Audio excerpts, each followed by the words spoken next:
ஷாலினிக்கு எனக்கு கல்யாணம் நினைச்சீங்களா? இல்லைங்க. ஆனா என்னைக்கு அவளுக்கு கல்யாணம் ஆகுதோ அன்னைக்கு அதிகமா சந்தோஷப்படுறவனு நான் ஒருத்தனா தான் இருப்பேன். அதிகமா அழறவனு நானா தான் இருப்பேன். என்ன எதுவுமே சொல்லாம இருக்க? நான் பாக்க எப்படி இருக்கேன்? உனக்கு என்ன?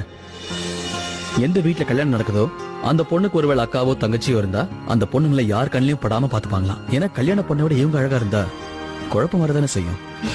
ஆனா அந்த கவலை உனக்கு தேவையில்லை ஷாலினி. எல்லாரும் கௌரியை மீறி உன்னை பாத்துருவாங்களா? அவன் நைட்டி போட்டு வந்தா கூட உன்னை விட பெட்டரா தான் இருப்பா. கொஞ்சம் நிறுத்தறியா ப்ளீஸ்?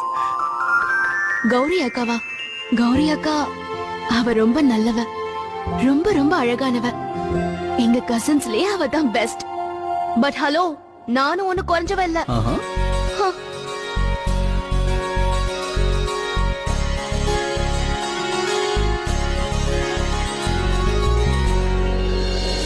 கௌரி அக்கா நீ பாக்க எவ்வளவு அழகா இருக்க.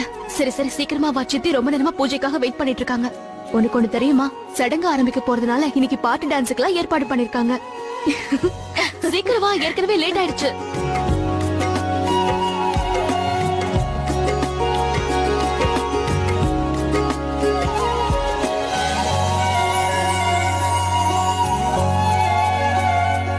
வாங்க, வந்து மனையில உட்காருங்க. இப்படி வந்து உட்காருமா. வணக்கம் ஐயரே. வணக்கம்மா. வணக்கம்.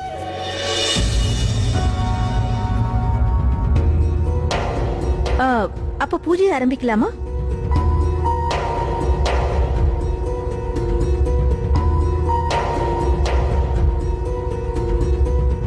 நான் இந்த நோன்பு கயிறை கட்டுறேன். இத கட்டினதுல இருந்து உங்க கல்யாண சடங்கு ஆரம்பிக்குது. இதை நீங்க கலட்டவே கூடாது. கல்யாணம் முடியற வரைக்கும் நீங்க வீட்டை விட்டு வெளியே போக கூடாது. உங்க வருங்கால கணவரையும் பார்க்க வேண்டாம். ஏமா கௌரி, என்னம்மா இது? பூஜை நேரத்துல கூடவா இந்த மொபைலை வச்சுக்கணும்? கூட எப்படி? நான் வச்சுக்கிறேன் அத. அக்கா போன் என்கிட்ட இருக்கட்டும், நீ பூஜை பண்ணு. சரிம்மா.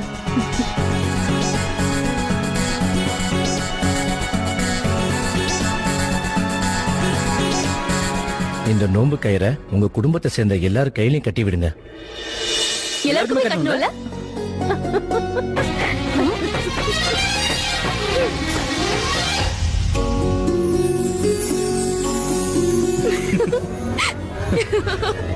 ஏய்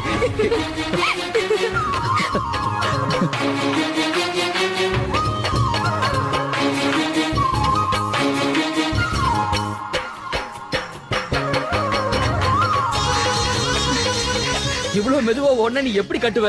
நீ எப்படி முதல்ல போய் சேர நானும் பாக்குறேன்.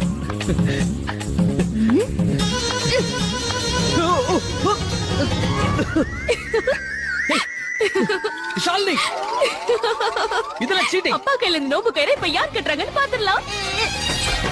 அப்பா, அப்பா, மா, அப்பா எங்க? அப்பாவா? இப்பதானே ரவியோட போன் வந்ததுன்னு அவர் வெளியில போனாரு. சீட்டர். ரவி, போய் சொல்லி அப்பாவை இங்கே வர வச்சிட்டியா? இதெல்லாம் சீட்டிங் போ. மேடம், காதல்லையும் சரி யுத்தத்திலயும் சரி எதுவுமே தப்பு இல்ல தெரியுமா? அதுவும் இது யுத்தமாச்சே. அப்பா, நீங்க எதுக்கு இங்க வந்தீங்க? என்னம்மா நீ? இவன் என்ன போன் பண்ணி இங்க வர வச்சுட்டான். அதுவும் எப்படி?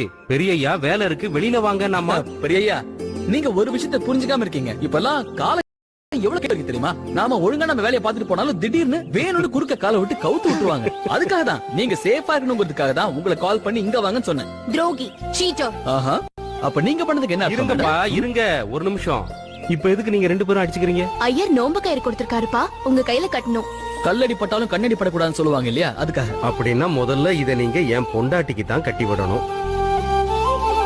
ஏன்னா திருஷ்டி படாம அவளை தான் காப்பாத்தணும். ஒரு ராஜாவோட உயிர் எப்படி கிளிக்கிட்ட இருந்ததுன்னு சொல்லுவாங்களோ அந்த மாதிரி உங்க உயிர் பத்மாவதியா மட்டும் தான் இருக்குல்ல? வேற எங்க இருக்கும்? போய் கட்டி விடுங்க போங்க. பத்மாவதி அம்மா, இந்த கையில உங்க கையில கட்டணும், இல்லன்னா உங்களுக்கு கந்திருஷ்டி பட்டுரும் சொல்லிட்டேன். மா, இது உங்க கையில கட்டணும், இல்லன்னா உங்களுக்கு கந்திருஷ்டி பட்டுரும்.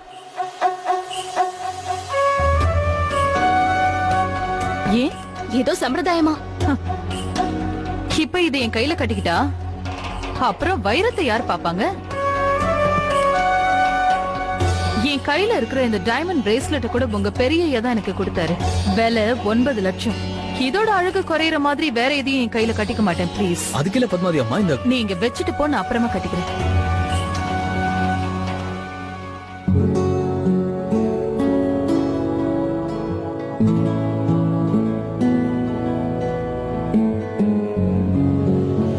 இது அழகா இருக்குல்ல? எந்த நகையும் உனக்கு பெருமை சேர்க்காது பத்மாவதி. பெருமை அந்த நகைக்கு தான். அது நகையா இருந்தாலும் சரி, நோன்பு கயிறா இருந்தாலும் சரி. இன்னைக்கு நான் கயிறெல்லாம் கட்டிக்க மாட்டேன். இன்னைக்கு இந்த வைரம் மட்டும்தான். அத கல்யாணத்துக்கு அப்புறமா